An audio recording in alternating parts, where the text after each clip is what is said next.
here we go. This is the 55 this week. Gonna take a look. We got gold dust mollies, guppies. Everybody seems to be doing pretty good. Cories. I was trying to count all the cories. They're starting to come out more now that I'm pulling a lot of that green gunk out of them, so at least I can enjoy my fish. But couldn't count them. Oh, here comes. You are not going to believe what the big goldfish has got going on. It's disgusting.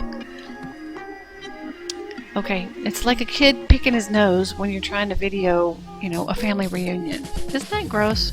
Don't you just want to reach in the tank and go, here, let me get that for you. Here's a tissue. Oh my gosh. Oh, there's Lumpy Dog. That is a male, I don't know if you can see. That's a male gold dust molly, and he gets those lumps on him. But the mollies that turn into, that's a male right there, but that was a female. You know how sometimes mollies turn into male, from female to male. He has always been a male ever since he was little. And I don't know what those lumps are. I've treated him.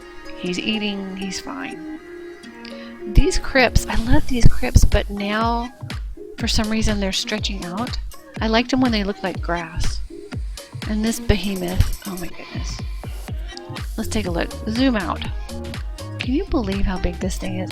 I'm glad that the leaves are not growing as wide as they were when I first got it.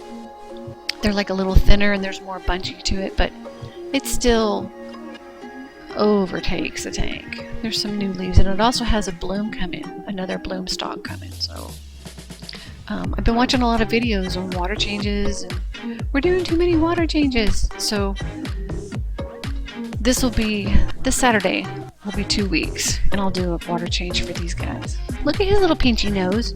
See his little pinchy nose? I don't know if you can see. He'll turn back around. But oh my gosh, really? I bought those two goldfish at the same time, and they were the same size. So I think his little pinchy face has something to do with him not growing as much. But little turd butt's gonna swim back through here in a second and embarrass me again. These cories like to do this headstander thing where they compete with the snails. I think there's an algae tab underneath there. And they just stand straight up. And they're like, move, we're hungry. You see how pinchy nose? See the goldfish? She's got like a funny face. Yeah, she's trying to get that algae tab in there too. Like a little crooked face. Okay, oh my god, somebody get this fish a tissue. Wipe your butt. Oh my god. Go, get off the screen. So keep swimming, keep swimming. You're embarrassing me. Oh my goodness. I'm sure that's because I'm feeding you too much, you big cow. Well, what was I talking about? Water changes. Yeah.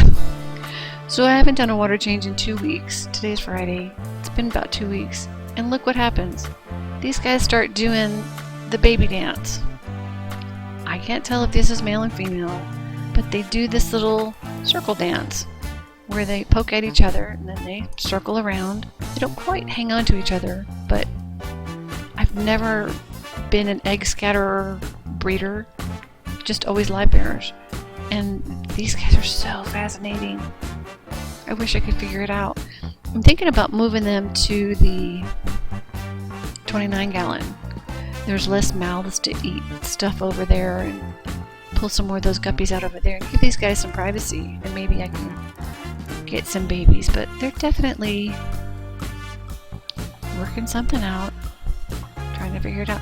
And there's never any, you'd think that they'd look beat up or their fins would be torn up with all this kind of action, and they don't. They look really good. They're having a good time, whatever they're doing.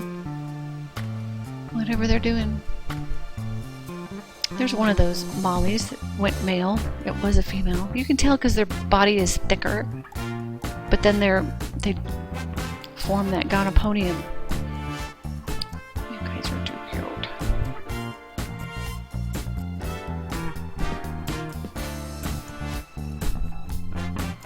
Well, so these guys started going at it, and guess who else started going at it? Yeah, there's plenty of places for babies to hide. Lots of places. Lots of dead snails. The botia are doing their job. It's speaking of botia, you're going to see just a teeny little hint of something I'll talk about later. Do you see it? You see that sponge filter? Okay, we'll talk about it later. Alright, lots of places for babies to hide. That's what I was talking about. And these guys. So, I was trying to count how many cories I have. There's lots of underbrush and lots of places for baby cories to hide. So, there's probably about, I probably have about 15 or 20 grown cories in here. Anybody need a cory? Except for there's one token bronze cory in there. I was editing the video the other night. Look what these guys are doing. What the heck? My fish tank sits right across from my computer, so I can look at the computer, but I can also look up at the fish tank.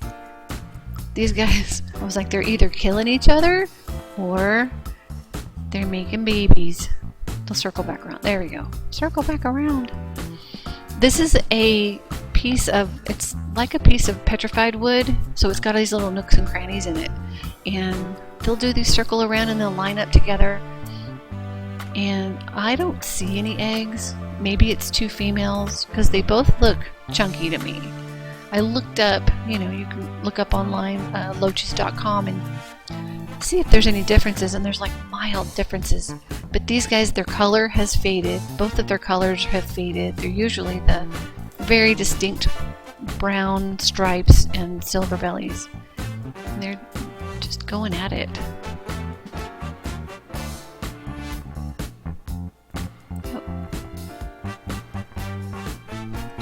And then so I started looking for them the next day.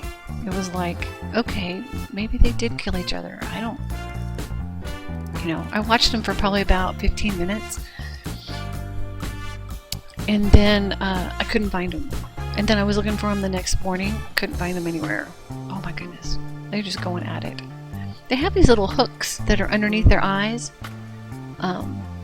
And I don't see them popping out. Usually if they're in a fight, they're like trying to gouge each other's eyes out with those hooks. And I can't see from here. And I couldn't see when I was watching them that they have them poked out. And lots of bystanders.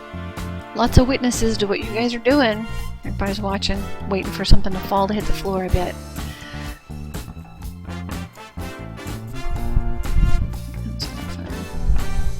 Fun watching them.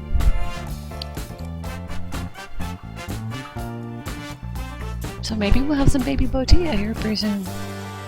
So I was looking for them the next morning, could not find them anywhere. Where are they? So that's when you stick your hand in the tank and you're like, okay, I don't see you. Now I'm going to start moving things, and of course this giant plant doesn't help. And I do stick my hand. See how I have those? I bet everybody has these sponge filters, and you put like lava rock or bio balls inside the bottom of there, and the sponges, they slide up. You'd think there was one underneath there, but there's not. And I'm like, okay, he's not in there. There's lots going on in here. Look at all these fish. Moving things back up. I was thinking that, you know, when you're filming something, sometimes you can see stuff on the film that later you couldn't see it. So that's what I'm doing with the camera, is kind of looking and pushing stuff aside. Trying to see if I can find them. And you're not going to believe where they were hiding. I guess they circled around, came up back up, but super funny. There he is. You see that little tail? Yep, he's hiding between the sponge and the container. Dork. Scared me to death. I thought they jumped out of the back of the tank. Yep. So, that's been my week with the fishies. Everybody's trying to make babies. Everybody's trying to figure it out. There's lots of these little fish. Lots of guppies need to go out and live in the pond this next week. This weekend, maybe I'll thin the herd. There's one little last view. Hey, there he is. But just want to thank you guys for watching my silly videos again, asking questions, talking about fish. That's all we're gonna do. We're just gonna sit around and talk about fish. Talk about silly stuff. But there we go. That's it.